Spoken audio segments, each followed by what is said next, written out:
Bibliophiles of the internet, my name is Adriana and today I'm here to bring you a top 5 Wednesday video, and today our topic is our top 5 favorite booktube videos. This is kind of a different top 5 Wednesday video because instead of talking about our favorite books, we're going to be talking about our favorite bookish related content, and specifically the bookish related content that we ourselves have created. Honestly, I wasn't sure if I was going to do this topic, but then I realized, you know what, a little bit of self-promo, a little bit of self-love never hurt anyone, so why not? I love myself, I love my channel, I love my content, I love all of you who watch it and support it, so you know, why not celebrate that? With all of that said, let's get straight into it and talk about my top 5 favorite Perpetual Pages videos.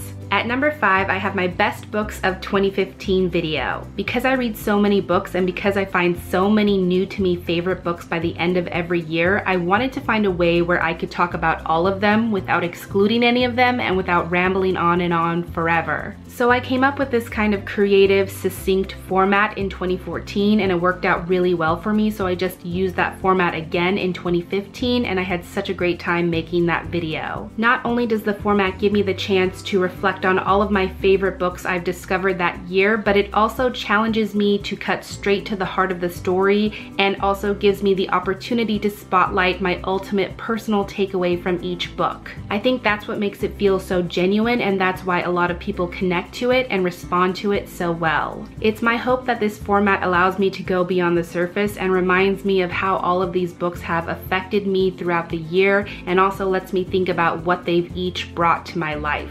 At number 4, I have my spoiler-free review and discussion of the Captive Prince trilogy by C.S. Pacat. There are so many reviews on this channel that I am exceptionally proud of and that I could have chosen from for this answer, but this review and discussion really stands out to me. The Captive Prince trilogy seems to be very polarizing. A lot of people see it as extremely controversial, and as a result you get a ton of reviews on BookTube that are extremely heated, stilted, vague, or only based off the first book. That's why this review was so important to me, because I knew I was coming at it from a different perspective as someone who had read all 3 books and had more context and more things to talk about. My goal was to make it as informative and as accessible of a conversation both for fans of the trilogy and people who have maybe never read any of the books before and everyone in between. I was also determined to very carefully break down a lot of the more talked about aspects of the story as well. So I'm just really proud of how that video turned out. I'm happy with all the points that I made and how I navigated that discussion, and a ton of you responded to it very well, so I appreciate that.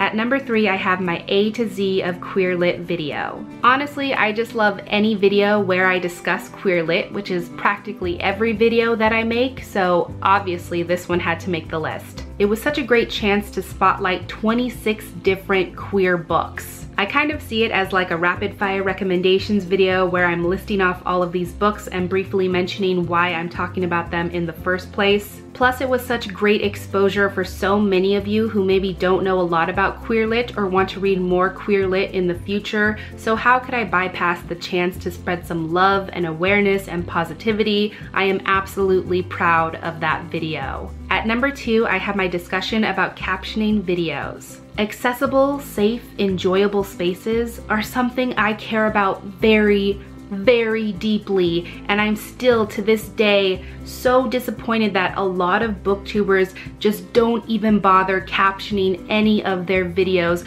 because that's such an easy way to make your channel accessible and enjoyable to so many people and to so many different communities. In this video, I talk about how we as a community need to be thinking about this, why we should care, why it's important, and why we need to put in the effort. To this day, I still get a ton of messages across all of my social media platforms of people just profusely and excessively thanking me for captioning all of my videos. And honestly, that makes me sad and upset, because it just shows me that there are still so few of us captioning our videos that these people feel the need to reach out to reinforce this kind of behavior when they really shouldn't. Like, this is just basic standard consideration for other people. Captioning your videos is so easy, and as a content creator, it is literally the least you can do. Anyways, I go more into that discussion in that video. I talk about why I caption my own videos, why it's important to me, and why it should really also be important to you. And finally, at number 1, I have my discussion on how we talk about diversity and queer lit. This video is my fave. I am obscenely proud of how this video turned out. It's on the lengthier side, but honestly, it was so damn necessary and so important for me to have this conversation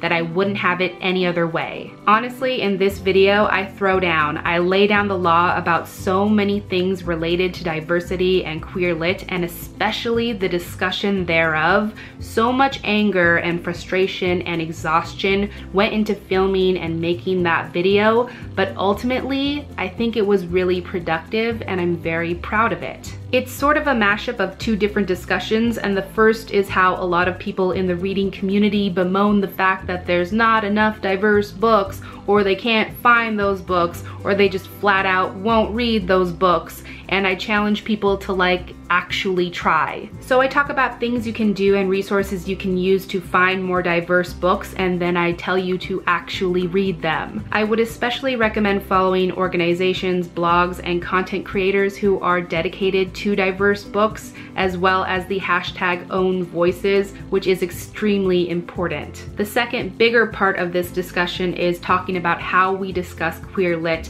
and how still so many reviewers will not mention when a book is queer lit or when it has queer characters. I talk about erasure, the importance of visibility, and also the ramifications and implications this kind of behavior can have, especially for queer readers. Plus, I discuss at length how this kind of erasure plays into and further perpetuates closet culture, and why it's so important for us to just openly discuss these things. It's a conversation I'm extremely passionate about. It's still ongoing. It's still very much relevant. I still see a ton of queer erasure from book reviews across the board. So please, if you have not considered this topic before, or if you have not seen that video yet, then I hope you will consider watching it. I think I've rambled on long enough about myself and my own content. Now I would love to hear from you. If you make any kind of book-related content on the internet, let me know what is your favorite thing you've ever made or posted, and then share with the class and leave a link down below. But that is everything I had for this Top 5 Wednesday video today. Thank you so much for watching. I really hope that you enjoyed it, and I will catch you on the flip side of the page. Bye.